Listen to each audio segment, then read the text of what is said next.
kutukan sahabatmu akan menikahmu dari belakang tidak terjadi di sini. Jenderal Han mengarah panah bukan untuk memanah Pangeran Huan, melainkan memanah seekor burung yang ingin mencelakai Pangeran Huan.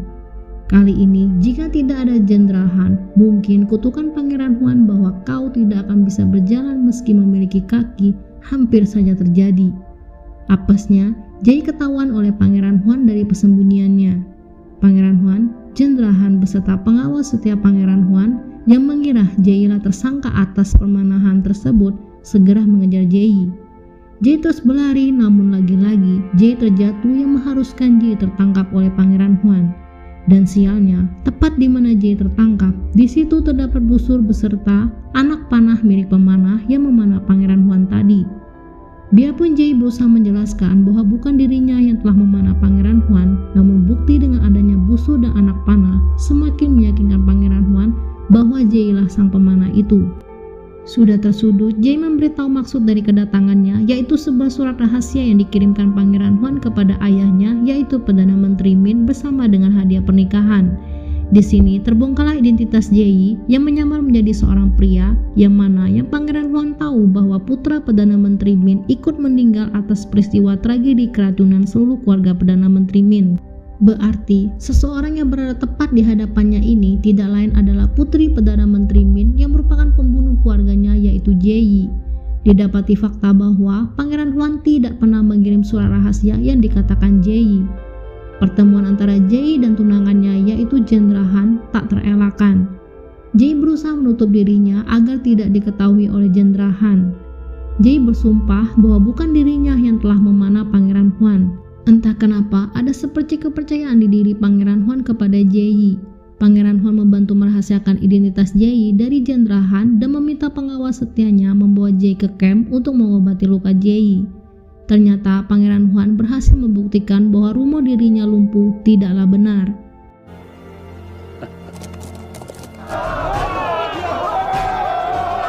Sekarang dilakukan tes berikutnya, yaitu menulis. Perdana Menteri yang tidak menyukai Pangeran Huan sengaja melakukan semua ini.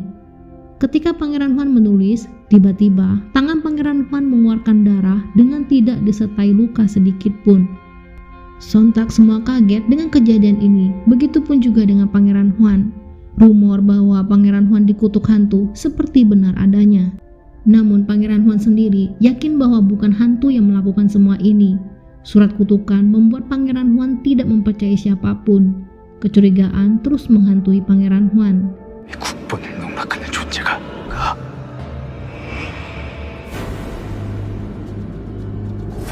Melihat Jenderal Han, Jay teringat jika semua ini tidak terjadi, mungkin sekarang Jay sudah menjadi istri Jenderal Han. Tanpa pikir panjang, Pangeran Huan kembali mencurigai Jay sebagai tersangka utama atas insiden kertas bernoda dengan menghampiri Jay untuk menginterogasinya. Kali ini Jay tidak berhasil meyakinkan Pangeran Huan. Jay ditangkap dan diasingkan di sebuah gubuk tua agar Jay tidak bisa lagi menemui Pangeran Huan. Terlepas dari semua kutukan dan tuduhan, tidak hanya jenius, ternyata Pangeran Huan adalah sesosok pangeran baik hati yang ingin dekat dengan rakyatnya.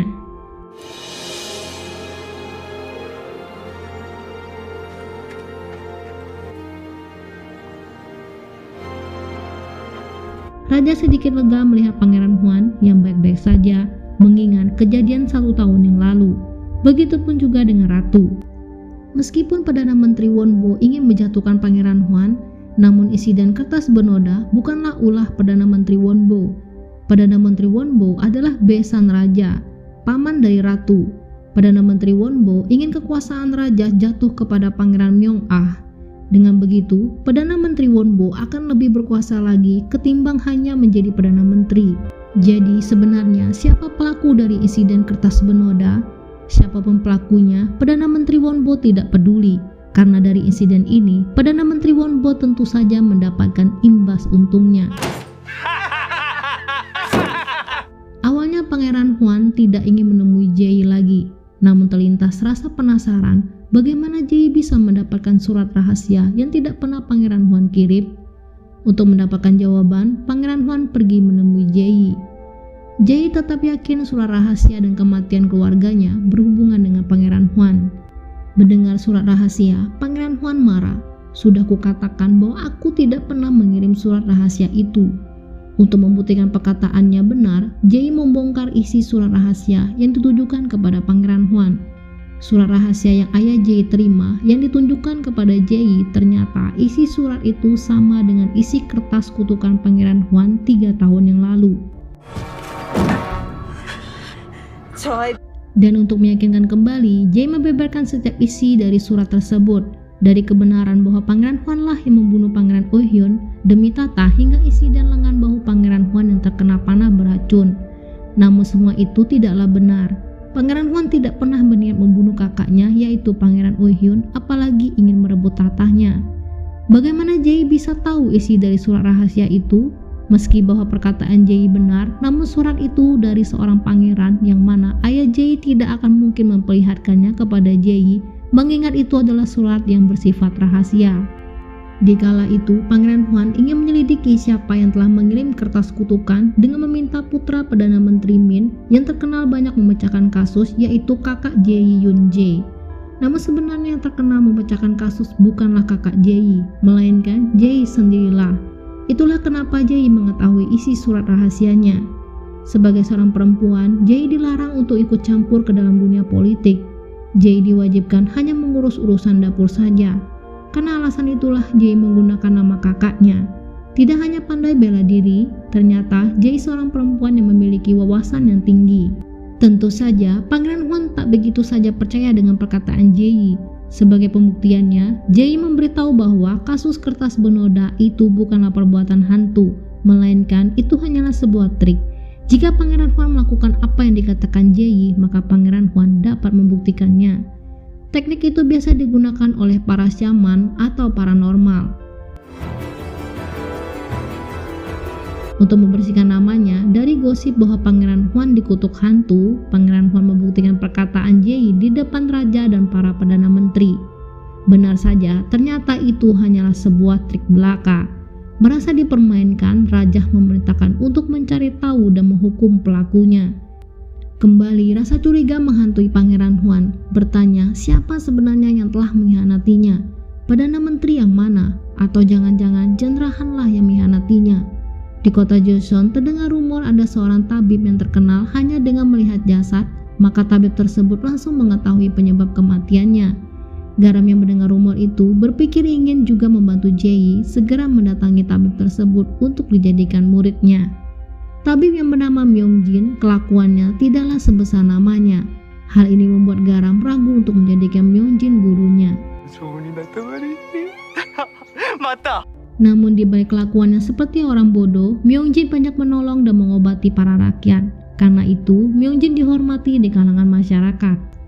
Kabar bahwa Jae adalah seorang pembunuh, Myongjin sama sekali tidak mempercayainya. Terlihat bodoh, namun Myongjin tahu siapa Jae, seorang wanita terbaik yang telah banyak memecahkan kasus. Pangeran Huan kembali menemui Jae, bukan untuk menghukumnya, melainkan memberikan Jae sebuah rencana agar Jae bisa meninggalkan istana. Pangeran Huan tidak ingin Jae tetap berada di dekatnya, menyuruh Jae pergi ke kantor Hakim Gaesong untuk membuktikan dirinya tidak bersalah. Mendengar Pangeran Huan menyuruhnya pergi ke kantor Hakim Gaesong yang mana poster wajahnya terpampang di mana-mana, itu berarti sama saja Jae bunuh diri.